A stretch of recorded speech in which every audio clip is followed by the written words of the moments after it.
70 વર્ષ પહોંચી ગઈ આ જિંદગી. બહુ અથડાઈ, બહુ કૂટાઈ, ખાસી દુઃખી કરી જિંદગીને.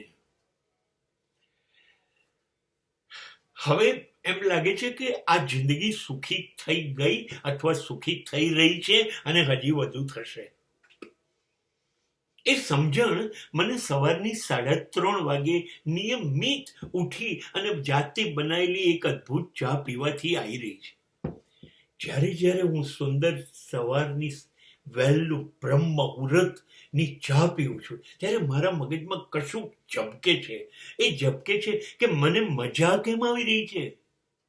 Y I am happy, why I am happiest. મને કેમ બહુ જ મજા આવી રહી છે. એ ઝબકારા થાય છે અને એ મને એટલો ખુશ કરે છે, ઉત્સાહિત કરે છે કે જેને કારણે હું એક નાનકડું વિડીયોમાં મારી લાગણીઓનો સંગ્રહ કરું છું. મેં એવું અહીં આવીને આ વિચાર સૃષ્ટિની અંદર મેં એવું જોયું કે બહુ રખડ્યો, બહુત નાચ્યો, બહુત ગાયો ગોપાલ. મારા એક નાટકનું નામ હતું.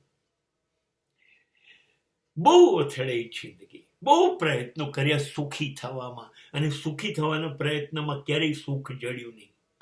અને જ્યારે સુખી થવાના પ્રયત્ન છોડી દીધા હવે હું સુખી થઈ ગયો.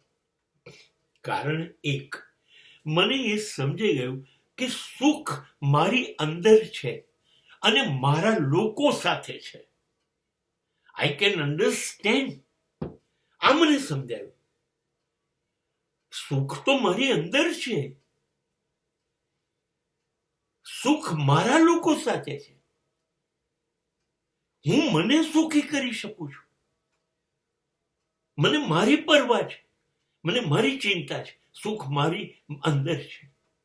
મારાથી વધુ મને કોઈ સુખી કરી જ ન શકે. અને જ્યારે હું મને સુખી કરવા માટે ઉતાવળ થયો છું, બહુ ઝડપ કરી રહ્યો છું, તો મને હું દુઃખી કરીશ જ કેવી રીતે. હવે હું સ્વાર્થી બનીશ. મારા માટે સુખી થયો, પણ હવે હું પરમાર્થી બનીશ.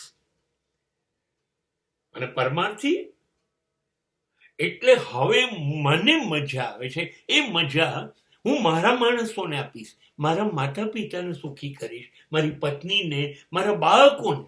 આ લોકો મારા ખાસ માણસ છે, આ મારા જ છે, હું જ છું. હા, તો હું એકલો સુખી નહીં થઉં, આ લોકોને સુખી કરીશ. તો મેં નક્કી કર્યું કે હું એકલો સુખી નહીં થઉં, હું અને મારા પોતાના એને પહેલા સુખી કરીશ. મારી ફરજ પહેલા આ લોકોને સુખી કરવાની છે, દુનિયાને નહીં. મારે બહારવાળાને સુખી નથી કરવા.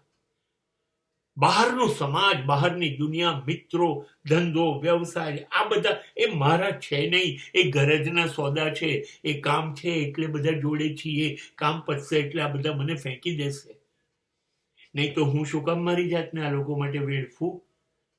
એટલે મેં બહાર જોડે બંધ કરી દીધું. I close the gate for આઉટસાઇડર્સ.